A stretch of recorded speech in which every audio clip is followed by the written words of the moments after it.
Bismillahirrahmanirrahim. Assalamualaikum warahmatullahi wabarakatuh. Innal hamdalillah nahmaduhu wa nasta'inuhu wa nastaghfiruh wa na'udzu billahi min shururi anfusina wa min sayyiati a'malina. May yahdihillahu fala mudilla lahu wa may yudlil fala hadiya lahu. Wa ashhadu an la ilaha illallah wahdahu la syarika lah wa ashhadu anna Muhammadan abduhu wa rasuluh sallallahu alaihi wa ala alihi wa sahbihi wa sallama tasliman katsira. Amma ba'd. Ma'asyiral muslimin wal muslimat rahimanallahu wa iyyakum. Pada pertemuan sebelumnya kita telah membahas tentang ilmu dan keutamaan-keutamaannya, dan kita telah membacakan hadis-hadis Nabi SAW dan firman-firman Allah Subhanahu wa taala serta perkataan salaf yang berkaitan dengan hal tersebut. Sedikit kita mengulang yang telah kita sampaikan sebelumnya.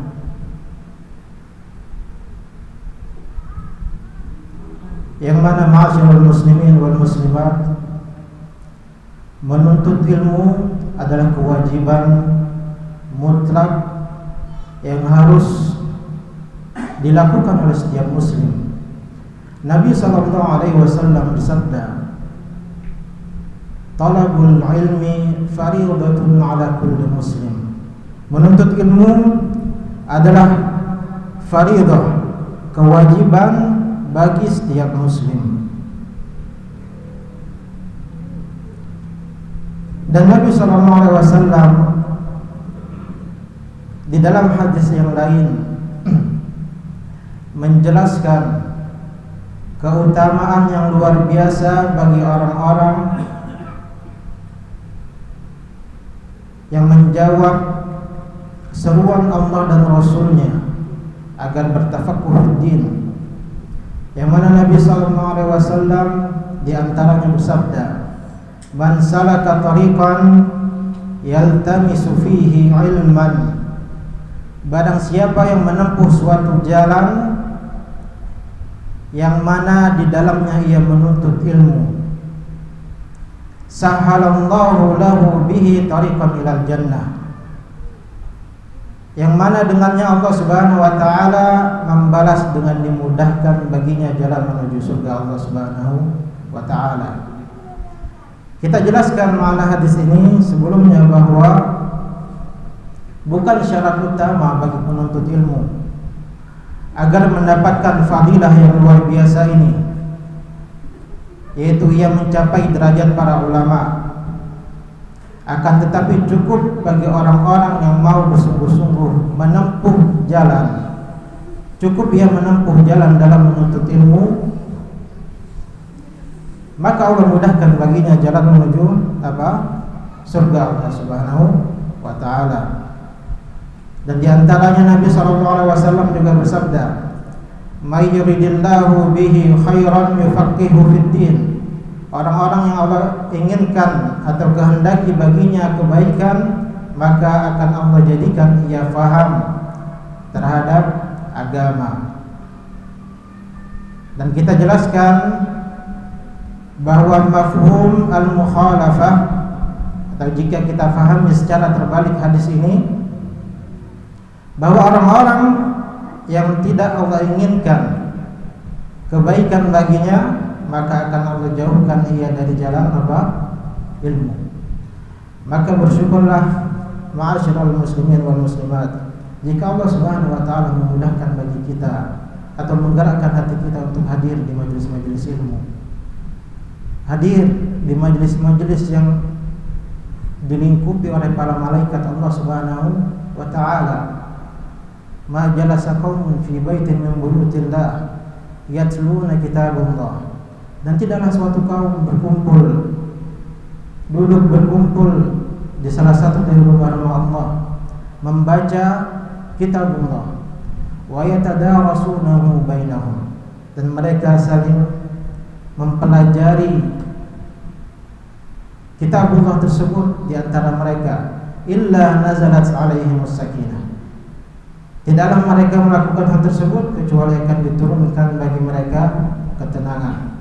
Wa ghasyiyatuhumur rahmah, mereka dilingkupi oleh rahmat dari Allah Subhanahu wa taala.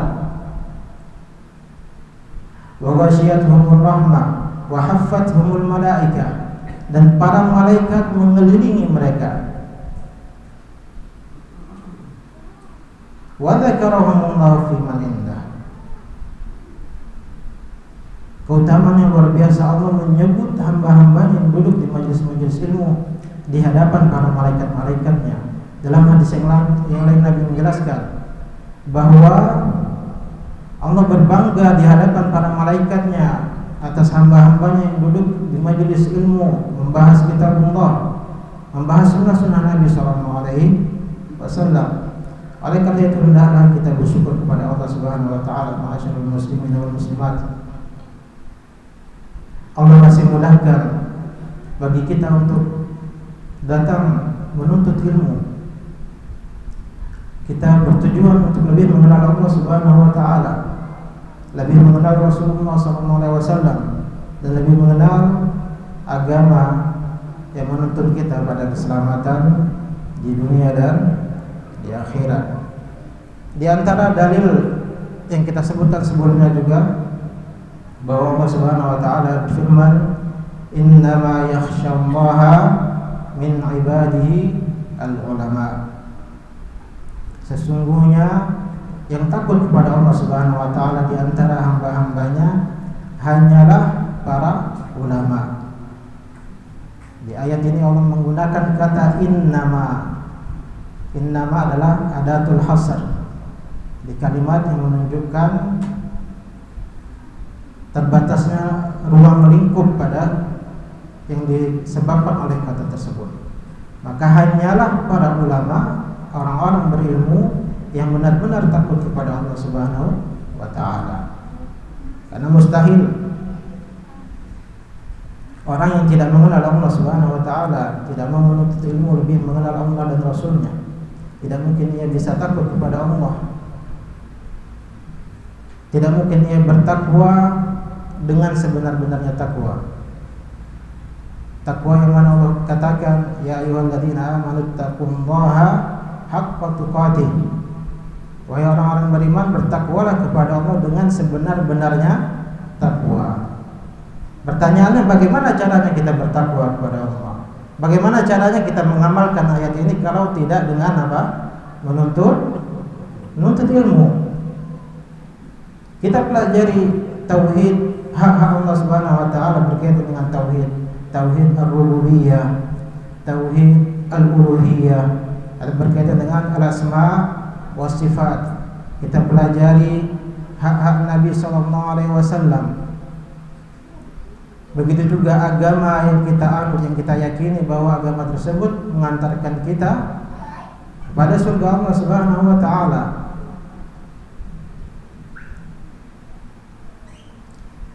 Jadi semua ini tidak akan bisa kita dapatkan ma'asyiral muslimin tanpa melalui jalan ilmu tersebut.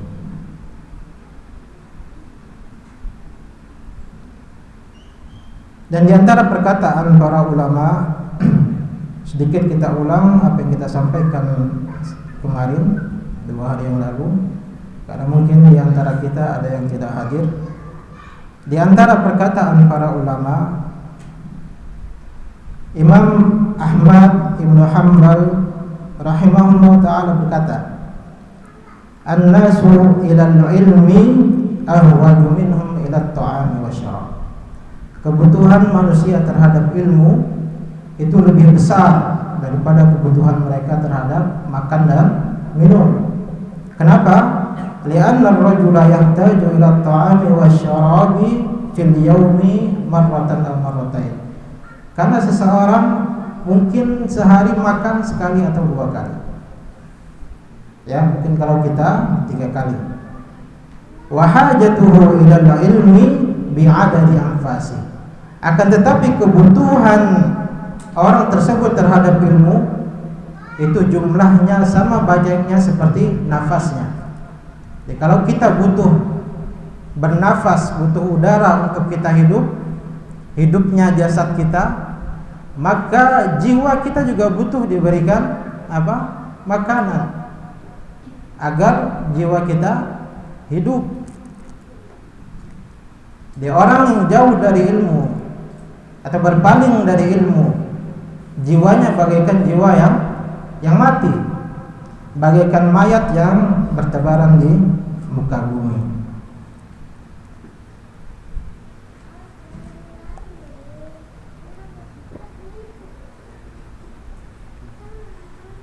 Dan kita jelaskan sebelumnya, ma'asyiral muslimin wal muslimat, bahwa ilmu yang dimaksudkan dalam Al-Quran maupun As-Sunnah dan perkataan para as-salafus saleh, yang dimaksud adalah ilmu apa? Agama. Liman yuridillahu bihi khairan yufaqihu fid din. Ada yang Allah inginkan kebaikan baginya, maka akan Allah jadikan ia faqih, jadikan ia faham terhadap agama, bukan terhadap urusan dunia. Walaupun kita tidak menafikan bahwa ilmu dunia juga penting bagi kehidupan kita di dunia ini, akan tetapi tidak bisa kita samakan. Jangan kita menyamakan antara agama dan dunia. Dunia perlu, tapi itu bukan segalanya. Jika dunia, Nabi SAW mengatakan tidak lebih berharga di sisi Allah Subhanahu wa taala daripada sayap seekor nyamuk. Lalu bagaimana kita bisa menyamakan ilmu dunia dengan ilmu agama? Bisa jadi anak-anak kita yang mengajari Al-Quran di masjid-masjid itu lebih mulia daripada orang-orang yang memiliki jabatan, memiliki pekerjaan dunia yang luar biasa. Oleh karena itu hendaknya kita menempatkan segala sesuatu pada tempatnya. Jangan kita menganggap rendah mungkin orang-orang atau bahkan di antara para ulama yang miskin, yang tidak memiliki harta, akan tetapi yang memberikan manfaat kepada umat dengan ilmunya. Banyak dari kita terlalu mengagungkan dunia sehingga segala sesuatu kita ukur secara terbalik, tidak sesuai dengan apa yang diatur oleh Allah Subhanahu wa ta'ala. Setelah itu, ma'asyiral muslimin, selain ilmu memiliki keutamaan dan kemuliaan yang luar biasa, yang ulama mengatakan al-ilmu la ya'diluhu syai', ilmu itu tidak ada bandingannya dengan suatu apapun, tidak bisa dibandingkan dengan suatu apapun. Kebalikannya, maka kejahilan adalah musibah yang luar biasa yang menimpa seorang hamba. Di antara para salaf mengatakan khairul mawahibi al-aql wa syarrul masaibi al-jahl. Sebaik-baik anugerah adalah akal yang lurus, wa syarrul masaibi al-jahl, dan seburuk-buruk musibah adalah kejahilan. Kejahilan adalah musibah yang paling buruk yang menimpa seorang hamba. Pada zaman Nabi SAW terjadi suatu peristiwa di mana salah satu suatu kelompok sahabat melakukan safar. Lalu salah satu dari mereka terluka di sisi kepalanya. Lalu ia bertanya kepada teman-temannya,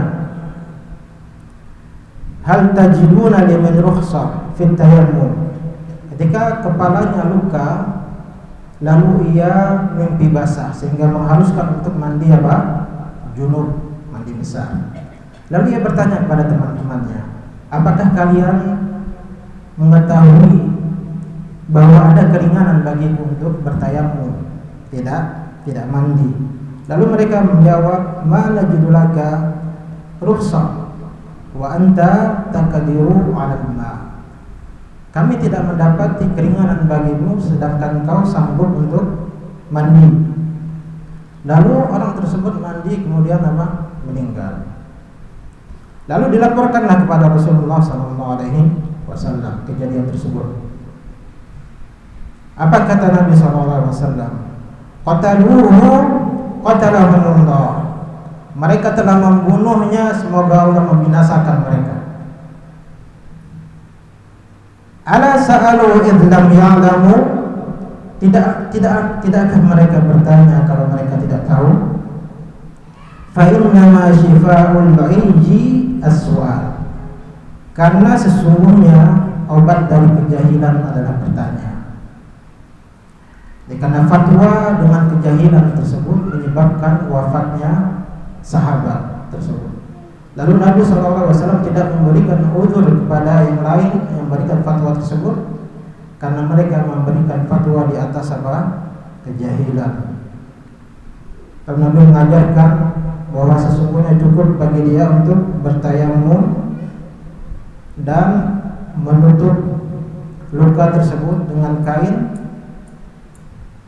thumma yamsahu 'alaiha, kemudian diusap di atasnya. Wa yaghsilu sa'ira jasadi. Jadi ini salah satu faedah. Ketika salah satu anggota badan kita terluka, yang itu tidak memungkinkan untuk terkena air, ya. Itu pada lokasi yang terluka tersebut boleh ditutupi dengan kain. Lalu yang lain tetap dibasuh dengan air, lokasi tersebut cukup diusap. Ini salah satu faedah dari hadis ini.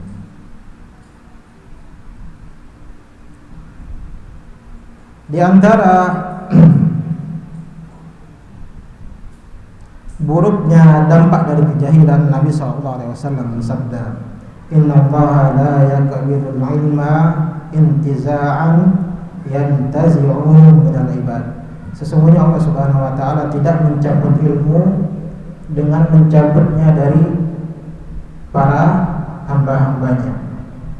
Walakin yaqbidul ilma biqabdil ulama. Akan tetapi ilmu tersebut dicabut oleh Allah Subhanahu wa taala dengan diwafatkannya para ulama. Hatta idza lam yubqi 'aliman, sehingga tiba suatu saat tidak tersisa seorang alim pun.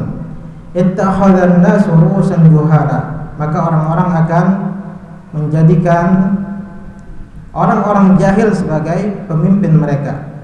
Fasu'ilu fa'aftau bighairi ilm, lalu mereka ditanya lalu berfatwa dengan kejahilan tanpa ilmu. Fadallu wa adallu, maka ia sesat, mereka para pemimpin yang jahil itu sesat dan menyesatkan orang-orang di sekitarnya. Kita menyaksikan ma'asyiral muslimin wal muslimat, satu persatu ulama-ulama senior kita meninggal. Satu persatu ulama-ulama besar kita meninggal. Lalu generasi-generasi setelahnya banyak bermalas-malasan dalam menuntut ilmu.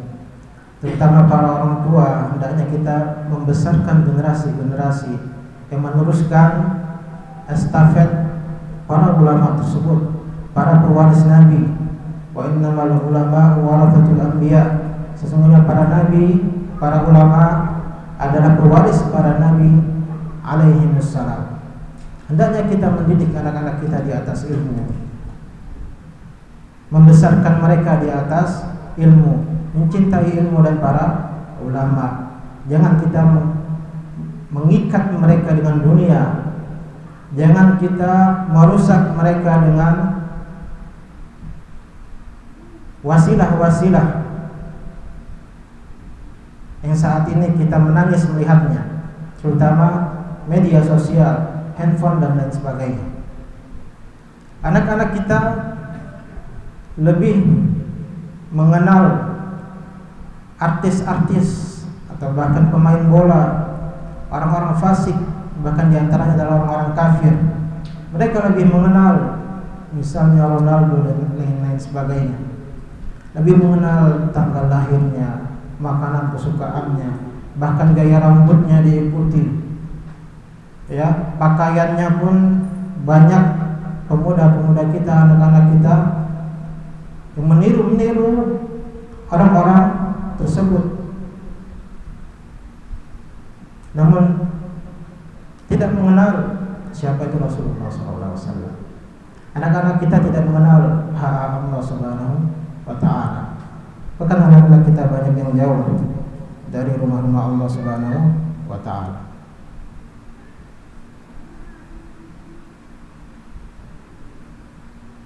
Dalam hadis yang diriwayatkan oleh Ibnu Hibban rahimahullah taala, an Nabi Hurairah radhiyallahu taala anhu qala Nabi sallallahu alaihi wasallam, diriwayatkan dari sahabat Al-Jalil yang mulia Abu Hurairah bahwa Rasulullah SAW bersabda, Inna Allah yubghidu kulla ja'dhariyyin jawad.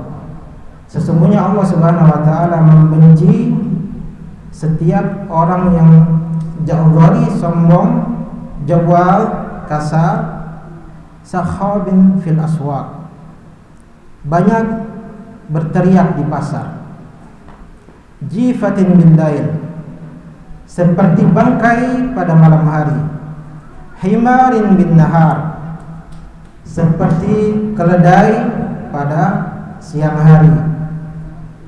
Pada siang hari sibuk mengurusi urusan dunia kesana kemari, lupa pada ketaatan pada Allah Subhanahu wa taala. Pada malam hari tidur, tidak melakukan qiyamul lail. Lalu di sini alimin bi amri dunya, ia berilmu terhadap urusan dunia, jahilin bi amril akhirah, akan tetapi jahil terhadap urusan akhirah, urusan akhirat. Ya, orang-orang, salah satu orang yang Allah benci di antara para hamba-hambanya adalah orang yang mahir, yang mengerti segala urusan dunia, segala hal ia mengerti kecuali urusan agama, yang mengenal segala sesuatu di dunia ini kecuali agamanya, kecuali penciptanya, kecuali nabinya Muhammad SAW.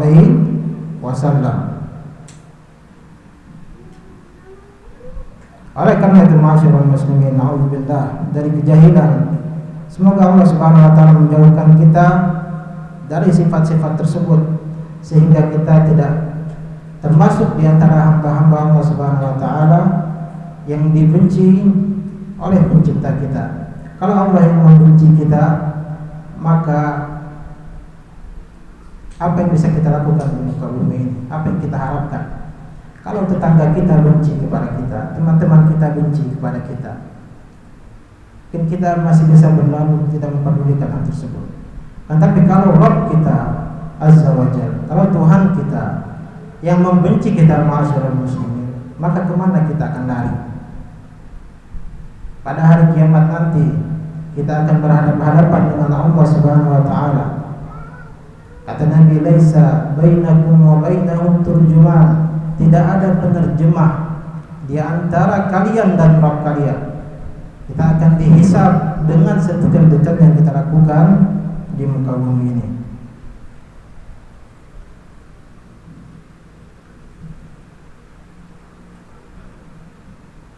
Dalam hadis yang lain, Nabi SAW bersabda, du'atun ala abwabi jahannam man ajabahum ilaiha qadhafuhu fiha.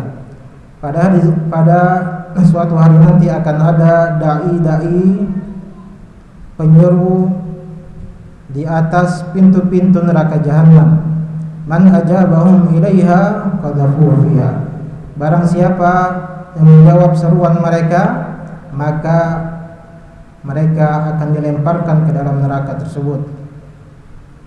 Ini adalah salah satu dari dampak buruk dari kejahilan, ma'asyiral muslimin, bahwa kita harus membedakan mana ad-da'iyatu al-haq, dai yang menyuruh pada kebenaran di atas Al-Quran dan Sunnah dan pemahaman as-salafus salih, dan mana dai yang menyeru kepada kebatilan.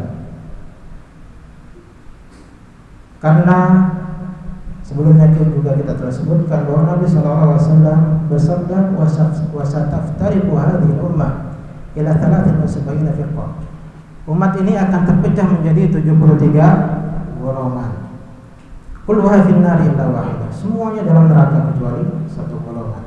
Bagaimana caranya kita membedakan mana golongan yang di atas hak yang hanya satu dibandingkan 72 golongan?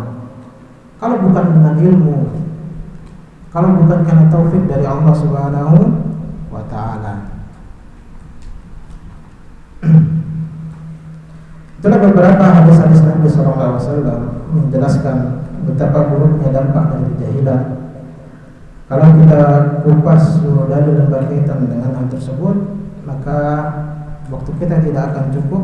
Selanjutnya, ma'asyiral muslimin wal muslimat, hendaknya kita ketahui bahwa dalam menuntut ilmu itu ada qawaid dan dhawabit, ada kaidah-kaidah dan aturan-aturan yang harus kita perhatikan agar ilmu yang kita tuntut, ilmu yang kita ambil itu bermanfaat dan menuntun kita kepada keridhaan Allah Subhanahu wa Ta'ala. Di antaranya yang pertama al-ikhlasu fi talab. Hendaknya kita ikhlas dalam menuntut ilmu. Sebagaimana firman Allah Subhanahu wa Ta'ala, wa ma umiru illa liya'budullaha mukhlishina lahud-din. Dan tidaklah mereka diperintahkan kecuali agar beribadah kepada Allah Subhanahu wa Ta'ala dengan memurnikan agama untuknya. Berkata Sufyan Ats-Tsauri, salah satu imam yang sekelas dengan Imam Asy-Syafi'i, Imam Malik, Abu Hanifah, Imam Ahmad, akan tapi beliau Allah takdirkan tidak berjalan mazhabnya atau tidak ternukilkan kepada kita mazhabnya sebagaimana mazhab empat yang lainnya. Akan tapi secara keilmuan beliau sama seperti Imam Malik, Imam Ahmad, Imam Syafi'i dan yang lain.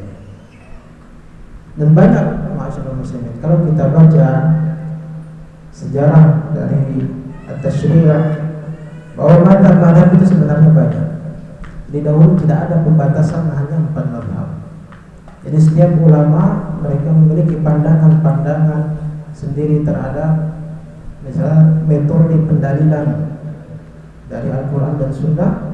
Akan tetapi yang sampai kepada kita yang masih terjaga sampai sekarang hanyalah 4. Ini menunjukkan bahwa apa?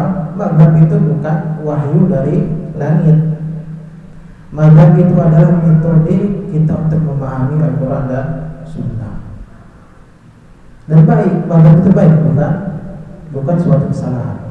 Tidak salah kita bermadhab dengan mazhab Imam Asy-Syafi'i, tidak bermadhab dengan mazhab yang lain.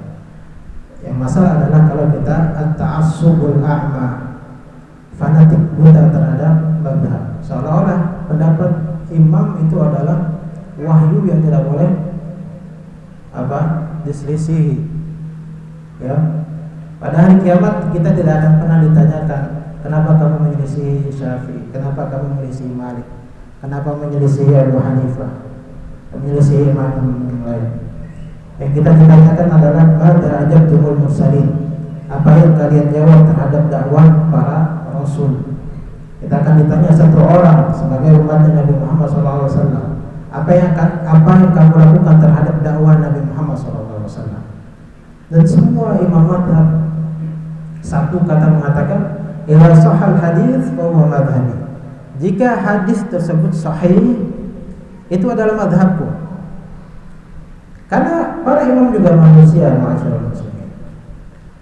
Terkadang ada hadis yang luput dari dia, ada hadis yang tidak diketahui oleh Imam Asy-Syafi'i misalnya, akan tapi diketahui oleh Imam Ahmad. Ketika Imam Ahmad mengetahui hadis yang sahih dari Nabi SAW, lalu ia mendapati bahwa Imam Asy-Syafi'i menyelisihinya karena beliau tidak tahu karena keterbatasan ilmu beliau. Lalu apakah Imam Ahmad mengikuti pendapat Imam Syafi'i meninggalkan hadis Nabi SAW? Tidak ada satu ulama pun yang melakukan hal tersebut. Tetapi musibah pada zaman ini adalah banyak orang-orang yang fanatik terhadap mazhab, seolah-olah jika kita menyelisih mazhab kita melecehkan imam mazhab tersebut. Lalu apa yang kita lakukan terhadap sunnah Nabi SAW?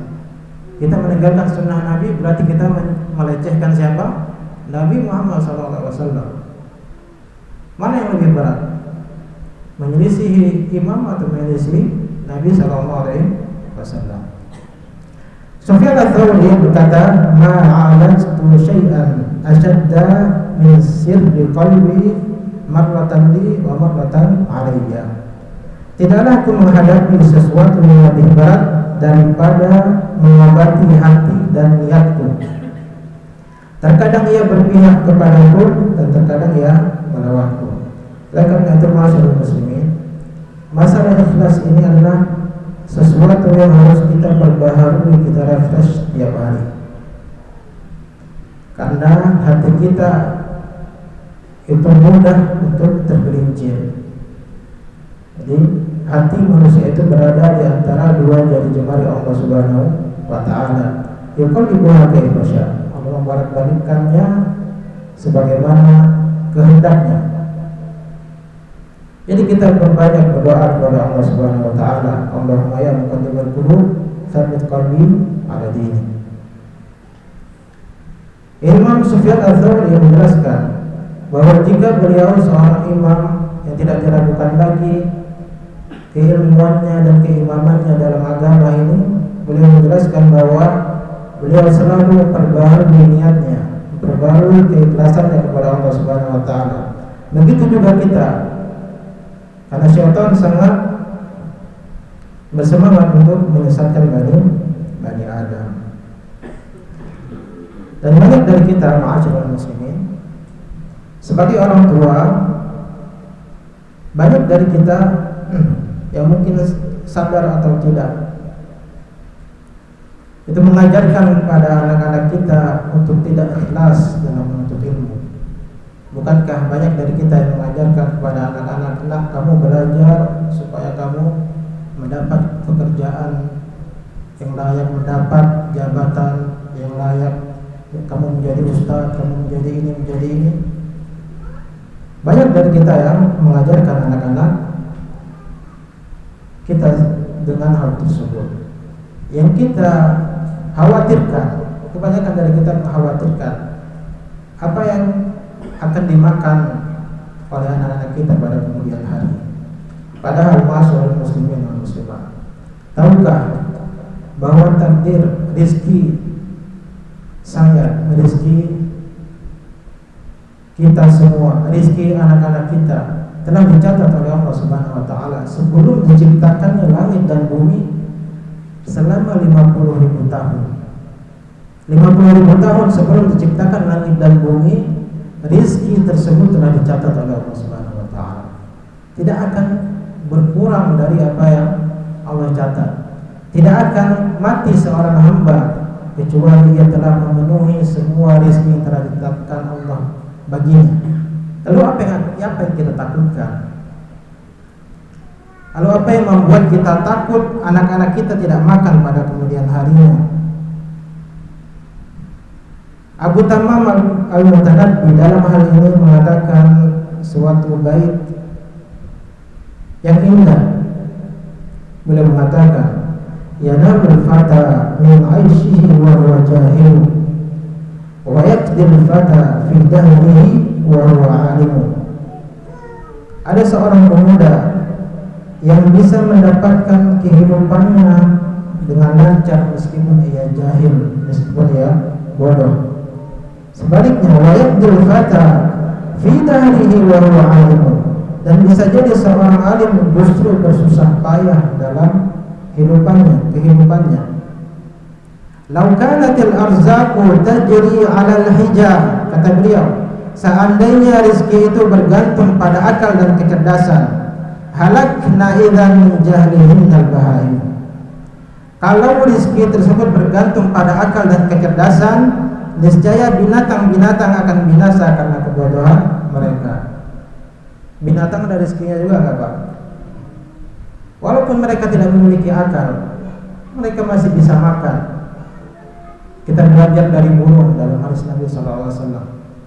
Burung itu berangkat pagi dalam keadaan lapar, pulang dalam keadaan kenyang.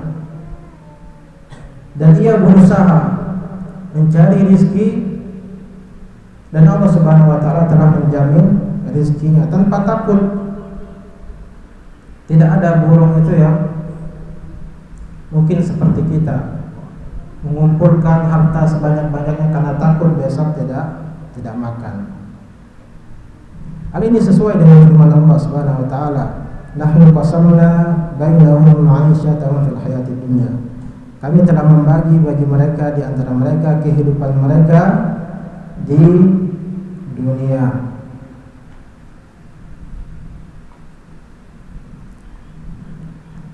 Dalam Sunan At-Tirmidzi, Nabi SAW bersabda, "Man talabal ilma liyumariya bihi sufaha."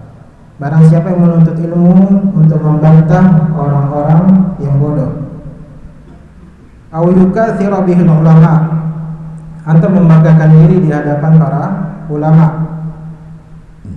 aw yasrifa bihi wujuhan nas, aw yasrifa bihi wujuhan nas ilaihi, atau ia memalingkan pandangan manusia kepadanya, adkhalahullahu an-nar. Balasannya adalah Allah akan memasukkan ia ke dalam neraka. Jadi ilmu agama ini, ma'asyiral muslimin, harus dituntut berdasarkan ikhlas. Ikhlas itu bukan artinya tidak mengharapkan apa-apa. Ya, kalau kita pahami dalam bahasa kita sehari-hari, ikhlas itu tidak mengharapkan apapun. Ini ada benarnya kalau berkaitan dengan makhluk. Akan tetapi yang benar, ikhlas itu adalah memurnikan ibadah hanya untuk Allah Subhanahu wa Ta'ala. Ikhlas itu dalam bahasa Arab maknanya sendiri adalah memurnikan. Jadi kita murnikan ibadah ini, salah satunya dalam menuntut ilmu, hanya kepada Allah Subhanahu wa Ta'ala. Bolehkah kita berharap? Boleh, silahkan berharap kepada Allah. Selagi berharapnya kepada Allah, silahkan berharap ya sebanyak-banyaknya. Berharap urusan dunia, urusan akhirat, minta rezeki kepada Allah Subhanahu wa Ta'ala. Allah mudahkan anak-anak kita menjadi anak yang saleh dan salihah. Minta dimudahkan usaha kita. Berharap, tapi berharapnya kepada siapa? Kepada Allah Subhanahu wa Ta'ala. Salah kalau dikatakan kita tidak boleh berharap kepada Allah. Allah sendiri mengajarkan kita untuk berdoa. Ud'u rabbakum, berdoalah kepada Tuhan kalian. Ya, ada sebagian orang yang menganggap bahwa ibadah yang sempurna itu adalah tidak mengharapkan apapun dari Allah dan tidak pula takut kepada Allah. Apa yang dilakukan hanya mahabbah, hanya atas dasar cinta kepada Allah. Ini anggapan yang cacat. Allah sendiri memerintahkan kepada kita untuk takut kepada Allah. Allah mengatakan, wa khafuni, dan takutlah kepadaku. Sebelumnya kita jelaskan, innama yakhsyallaha min ibadihi al-ulama. Para ulama lah manusia yang paling mulia, yang benar-benar takut kepada Allah Subhanahu wa Ta'ala. Dan sisi yang lain, kita juga harus mengharapkan ridho dari Allah Subhanahu wa Ta'ala. Di antara kita mengharapkan surga. Bahkan dalam banyak ayat atau hadis Nabi SAW yang menjelaskan ganjaran-ganjaran duniawi terhadap ibadah. Di antaranya apa?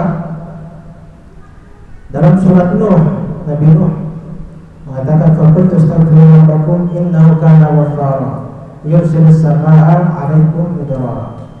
Istighfar salah satu faedahnya adalah diberikan rezeki, hujan dari Allah Subhanahu wa Ta'ala, diberikan anak dan harta yang banyak. Insyaallah kita lanjutkan setelah salat Isya.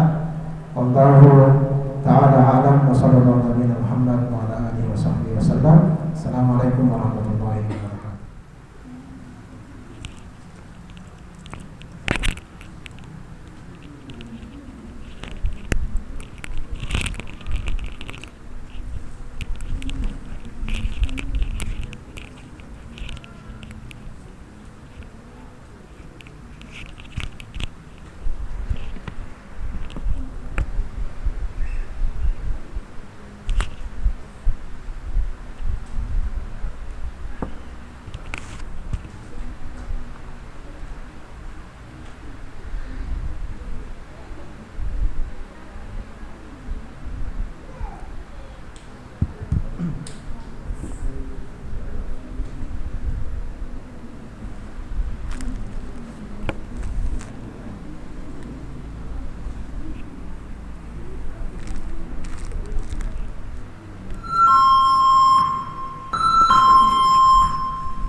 Assalamualaikum warahmatullahi wabarakatuh.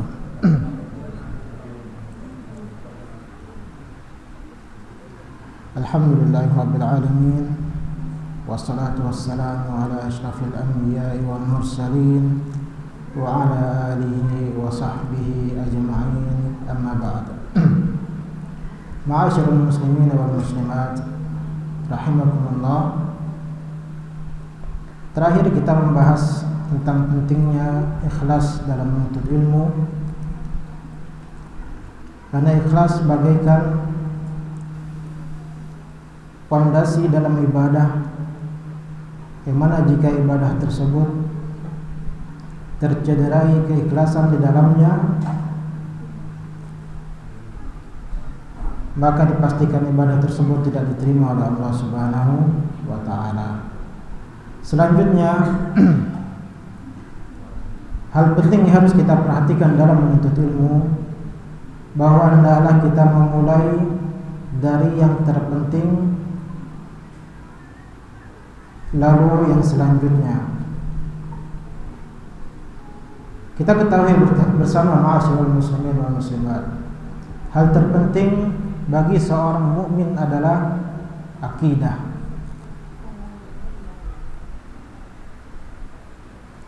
Dalam hadis Mu'adz bin Jabal radhiyallahu ta'ala anhu, ketika Rasulullah sallallahu alaihi wasallam mengutus beliau untuk berdakwah di negeri Yaman, innaka ta'ti qauman min ahli kitab. Nabi sallallahu alaihi wasallam mengajarkan kepada Mu'adz bahwa beliau akan mendatangi kaum dari ahli kitab. Falyakun awwala ma tad'uuhu ilaihi syahadatu alla ilaha illallah. Hendaklah pertama kali yang engkau mulai dalam berdakwah kepada mereka adalah mengajarkan syahadat la ilaha illallah. Dalam riwayat yang lain Nabi mengatakan ila ayyuhidullah, itu agar mereka mentauhidkan Allah Subhanahu wa ta'ala. Ibarat sebuah bangunan, akidah adalah fondasi yang menopang agama seorang muslim. Jika akidah seorang muslim lemah, maka dapat dipastikan bahwa agamanya lemah. Jika akidahnya rusak, maka dapat dipastikan bahwa amal ibadahnya pun rusak. Oleh karena itu, ma'asyiral muslimin wal muslimat, kalau kita perhatikan dakwah Nabi SAW ketika beliau di kota Mekah, berapa tahun Nabi SAW berdakwah di kota Mekah? 13 tahun. Di Madinah berapa tahun Bapak Ibu? 10. Lebih lama di Mekah daripada di Madinah. Tapi kalau kita perhatikan syariat-syariat yang besar seperti haji, puasa, dan yang lain sebagainya, zakat dan lain sebagainya, itu disyariatkannya di mana, Bapak Ibu? Di Madinah. Ketika Nabi berdakwah di kota Mekah, tidak banyak syariat-syariat yang Allah turunkan kepada Rasulullah SAW. Kenapa? Karena fokus utamanya dakwah di kota Mekah adalah membangun akidah yang kokoh. Ketika akidah yang kokoh, ketika akidah itu sudah kokoh, maka yang lainnya akan sangat mudah. Maka khamr itu, Bapak Ibu, diharamkannya di mana? Di Madinah. Ya, khamr, minuman keras itu diharamkannya di mana? Di kota Madinah. Sebelumnya khamr adalah sesuatu yang halal, yang boleh diminum oleh kaum muslimin. Ketika para sahabat Nabi SAW dengan akidah yang kokoh, ketika kecintaan mereka kepada Allah dan Rasulnya melebihi kecintaan terhadap segala apapun, ketika turun ayat yang mengharamkan khamar atau minuman keras, tidak ada penolakan sedikit pun dari kalangan para sahabat. Diceritakan bahwa seketika itu pula jalanan-jalanan di kota Madinah dipenuhi dengan aliran minuman keras. Kenapa? Karena Allah Subhanahu wa taala telah mengharamkannya, dan para sahabat dengan sigap tanpa bertanya apapun langsung memecahkan kendi-kendi yang berisi minuman keras. Ini adalah buah dari akidah yang kokoh. Mungkin kalau khamr itu diharamkan sebelumnya, sebelum akidah itu mendarah daging di jiwa para sahabat Nabi SAW, boleh jadi mereka tidak akan meninggalkannya selama-lamanya, sebagaimana dikatakan oleh para sahabat yang lain. Akidah yang kokoh inilah, ma'asyiral muslimin, kunci kita beragama dengan benar, kunci kita beramal dengan benar. Seperti contohnya tadi, ketika orang meyakini bahwa beribadah kepada Allah cukup dengan mahabbah, cukup dengan atas dasar cinta kepada Allah Subhanahu wa taala, tanpa diimbangi dengan ar-raja wal khauf, rasa berharap dan rasa takut. Ini pastinya akan melahirkan kecacatan dalam beramal. Ulama mengatakan man abadallaha bil hubbi wahdahu tazandaq. Orang yang beribadah kepada Allah Subhanahu wa taala hanya dengan atas dasar cinta kepada Allah Subhanahu wa taala, maka ia akan menjadi orang yang zindik. Apa itu zindik? Lebih kurangnya seperti orang munafik. Karena dalam beramal dia pasti tidak akan lurus sesuai dengan apa yang diajarkan oleh Rasulullah SAW. Kita lihat banyak orang yang meyakini keyakinan ini, menganggap atau melanggar banyak larangan-larangan Allah Subhanahu wa taala. Lalu pada akhirnya ia mengatakan, saya cukup dengan cinta kepada Allah Subhanahu wa taala, yang lainnya itu sudah tidak diperdulikan lagi. Oleh karena itu, ma'asyiral muslimin wal muslimat, hendaklah kita memperhatikan akidah yang kita yakini apakah telah sesuai dengan yang diajarkan oleh Rasulullah SAW dan pemahaman para as-salaf as-salih. Penyimpangan-penyimpangan yang kita lihat di dunia ini sejak dahulu sampai sekarang, penyebabnya adalah melenceng dari akidah yang hak.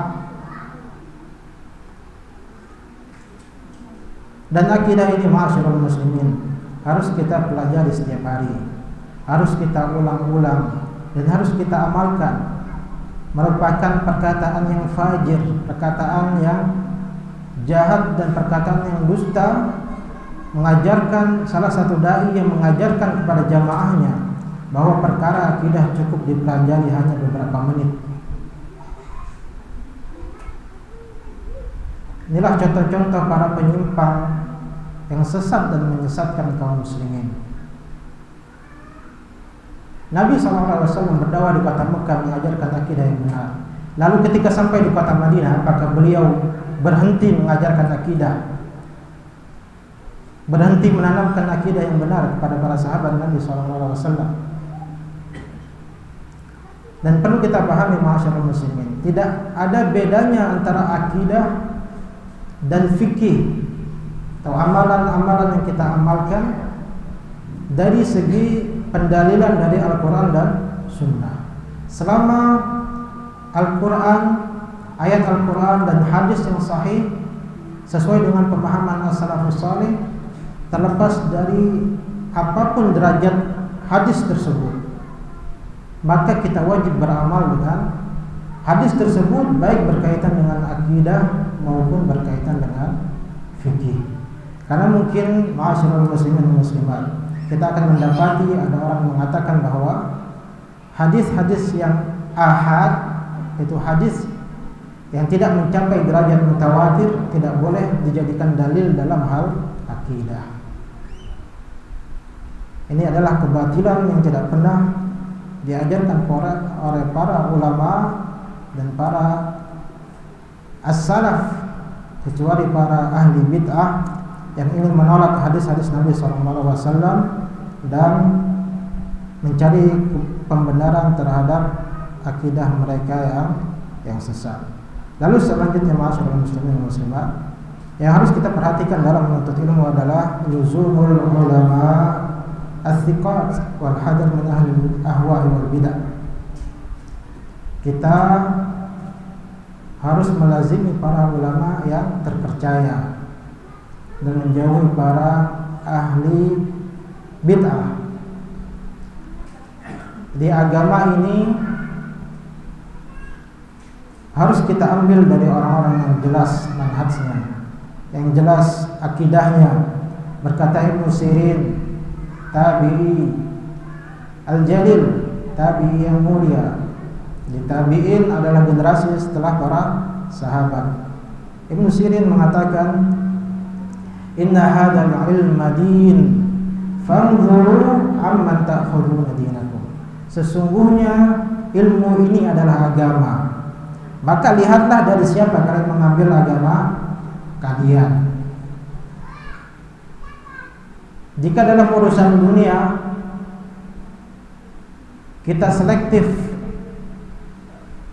dalam memilih apa yang akan kita pakai, jika kita ingin berobat, kalau memiliki kemampuan secara finansial, kita pasti mencari dokter yang terbaik. Kita ingin membangun sebuah rumah, kita memiliki harta yang cukup, kita cari kontraktor atau tukang yang paling bagus.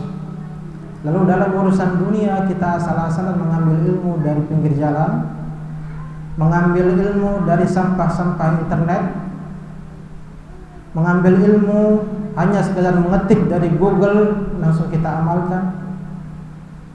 Hendaklah kita bertakwa kepada Allah Subhanahu wa taala, ma'asyiral muslimin. Kita jadikan agama kita sebagai mainan dengan sembarang mengambil ilmu dari sumber-sumber yang tidak terpercaya. Betapa banyaknya syubhat yang bertebaran di dunia ini.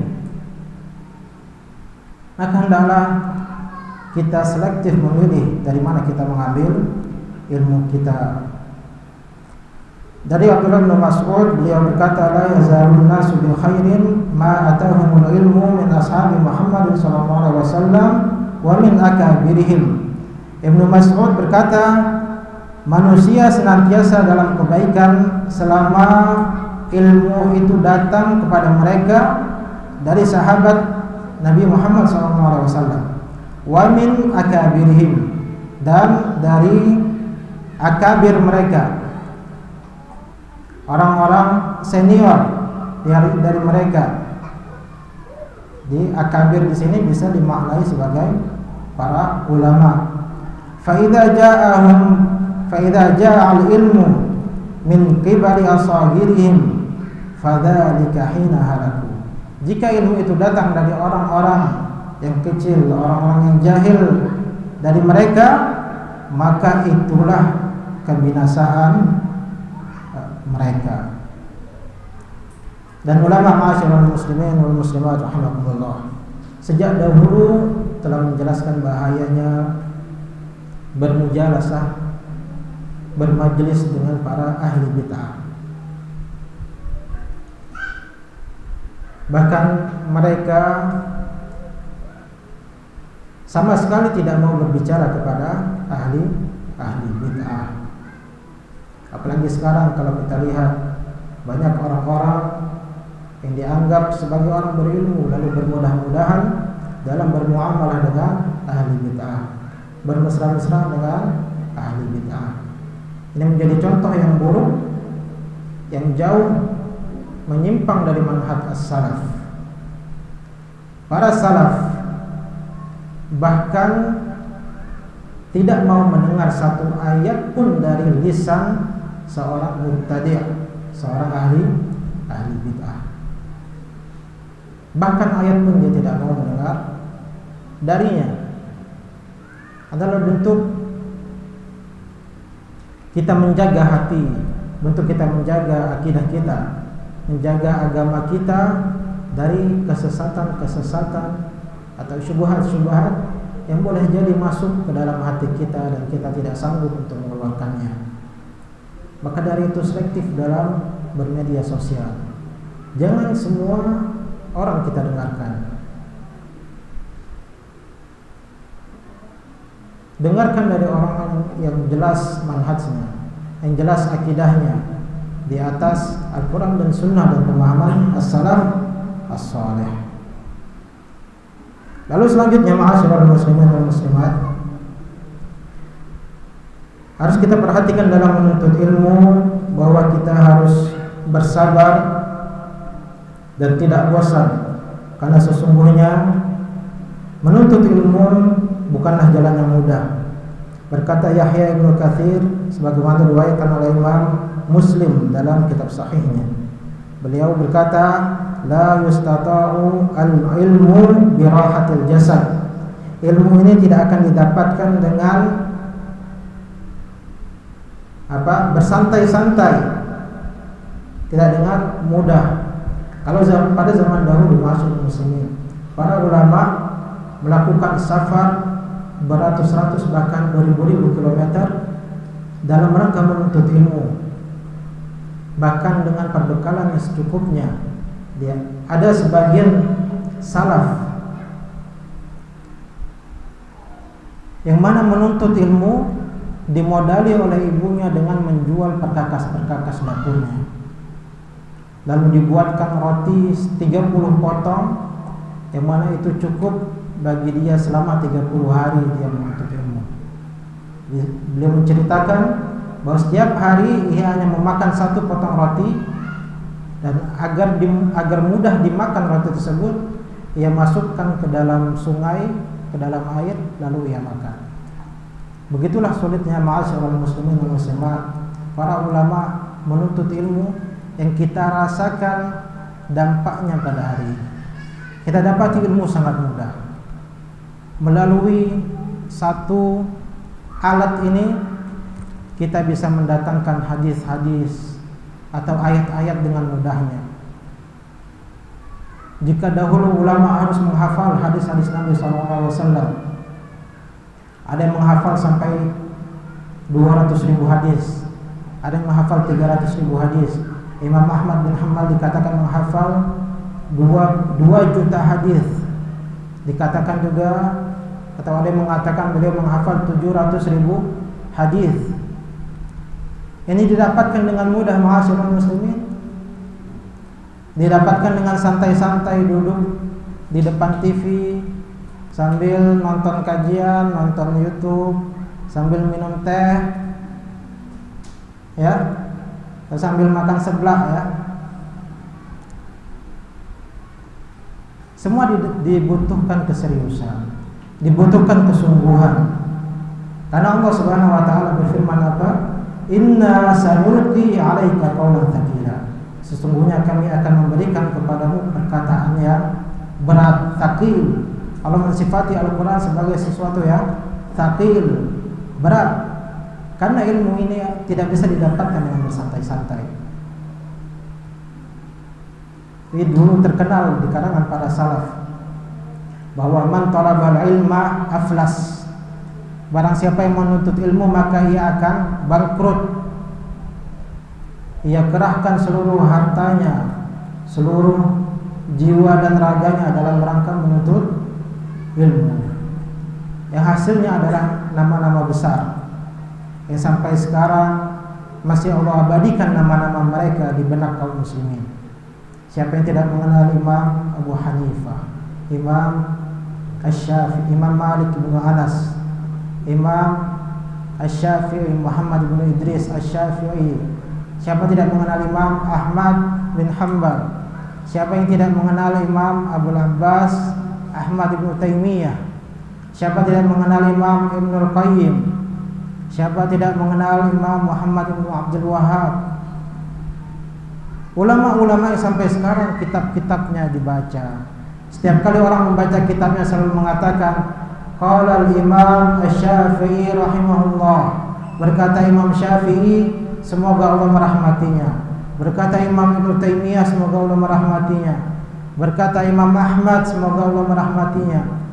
Kaum muslimin selalu mendoakan untuk mereka. Ditambah lagi ilmu yang bermanfaat yang kita nikmati sampai sekarang, yang bermanfaat bagi kita sampai sekarang, itu mengalir pahalanya untuk imam-imam tersebut. Ma'asyiral muslimin, inilah yang harusnya kita ajarkan kepada anak-anak kita. Jadikan mereka mencintai para ulama. Jadikan mereka menteladani para ulama. Bukan malah sibuk nonton drakor. Apa itu drakor, Pak? Ngerti nggak Bapak? Nonton drama Korea, drama India, drama apa lagi?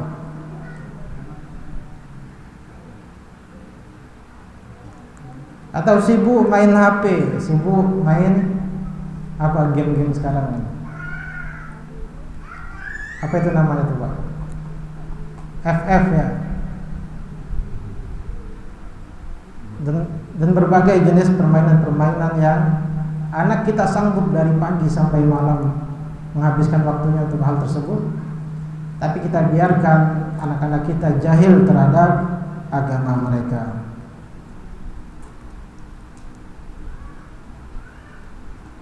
Berkata Imam Asy-Syafi'i rahimahullah taala, isbir ala marril jafa, isbir ala murril jafa min muallimi, fa inna rusukhal ilmi fi nafaratih. Beliau berkata, bersabarlah atas ketegasan atau kerasnya seorang muallim, seorang guru. Fa inna rusukhal ilmi fi nafaratih. Karena sesungguhnya kokohnya ilmu tersebut berada dalam kerasnya guru tersebut. Faman lam yadhuq murrat ta'allumi sa'atan, barang siapa yang tidak merasakan pahitnya menuntut ilmu sesaat, tajarra'a ka'sal jahli tulla hayati, ia akan merasakan pahitnya kejahilan selama hidupnya. Jadi ilmu itu sulit, ma'asyiral muslimin wal muslimat. Sulit karena kita harus melawan hawa nafsu. Sulit karena kita harus meninggalkan syahwat-syahwat yang menggoda. Jika anak-anak muda misalnya pada malam hari sibuk nongkrong di kafe, sibuk berkumpul, bahkan banyak di antara mereka yang bermaksiat kepada Allah Subhanahu wa taala. Kita di sini duduk menuntut ilmu, mendengarkan ayat-ayat Allah Subhanahu wa taala, hadis-hadis Nabi sallallahu alaihi wasallam. Ya, apalagi mungkin seharian kita letih bekerja. Ini semua sesuai, ganjarannya akan sesuai, sangat besar di sisi Allah Subhanahu wa taala. Dan berfirman, innama yuwaffas sabiruna ajrahum bighairi hisab.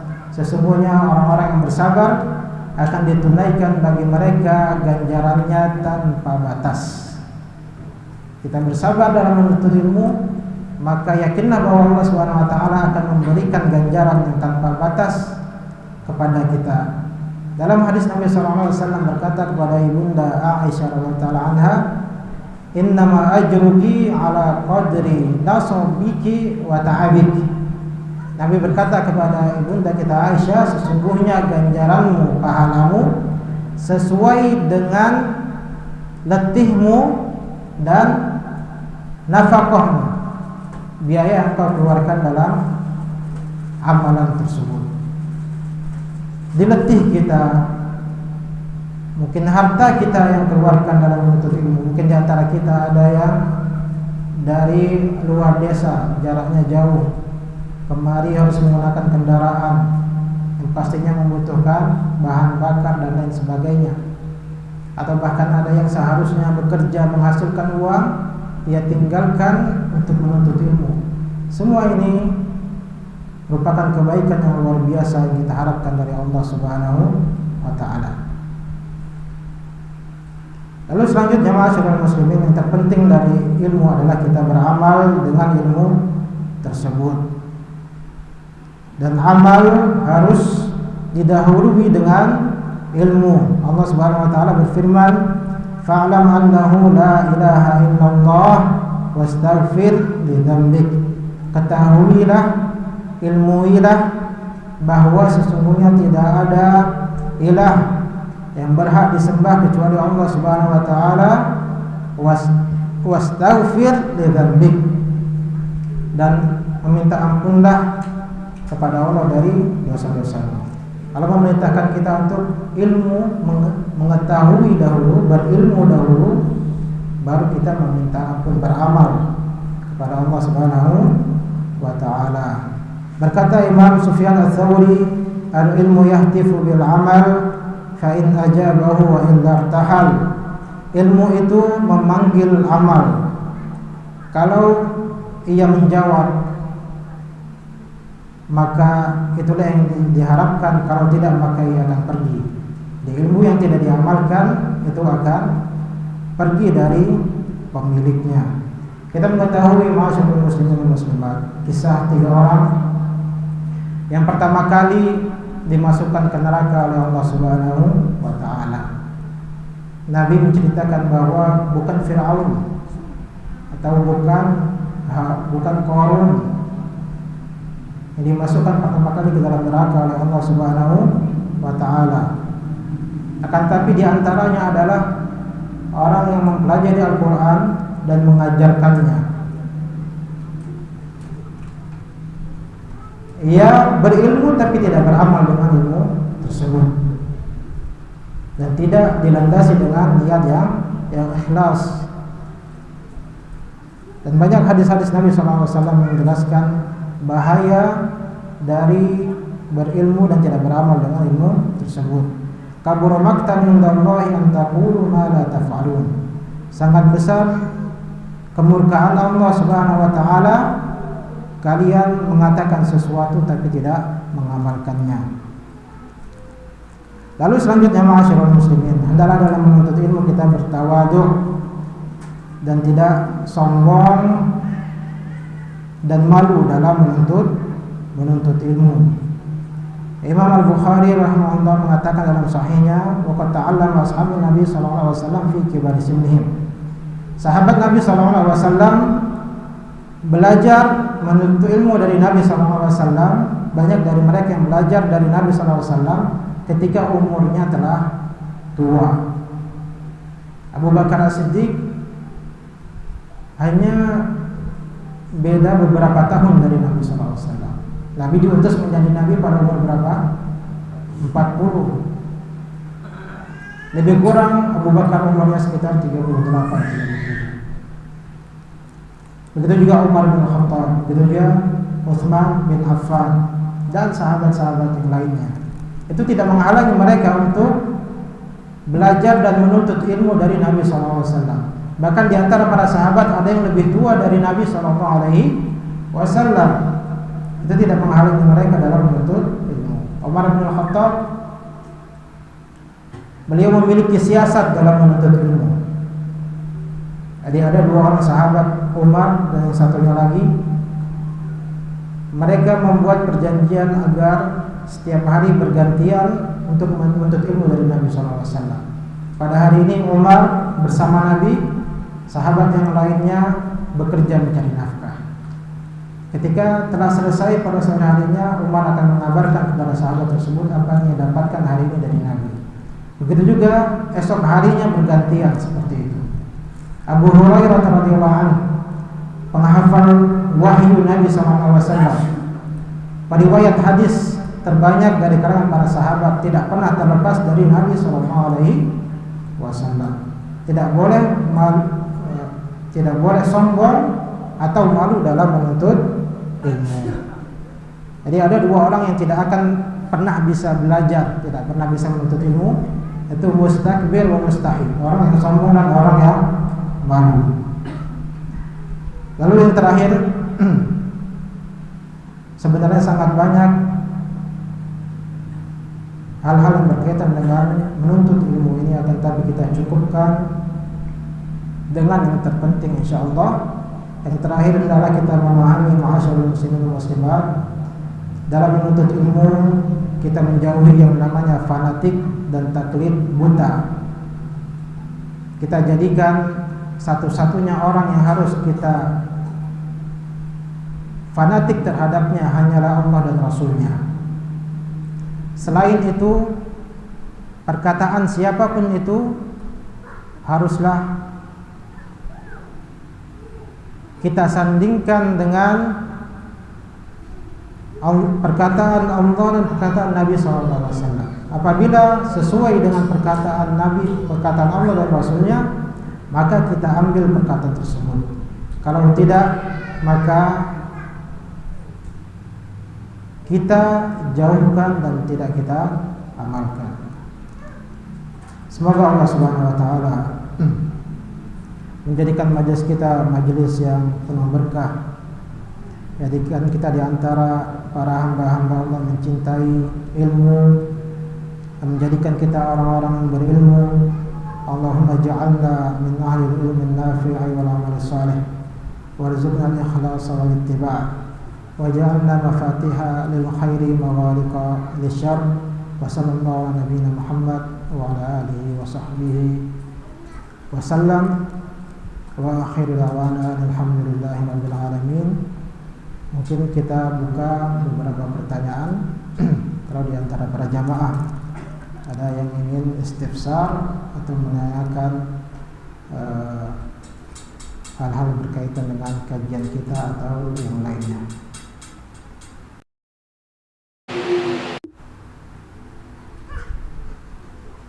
Bapak-bapak ada yang bertanya?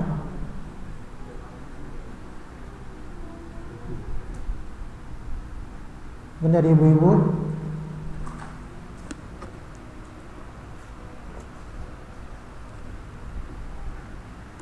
Baik, kita cukupkan. Subhanakallahumma bihamdika asyhadu an la ilaha illa anta astaghfiruka wa atubu ilaik. Assalamualaikum warahmatullahi wabarakatuh.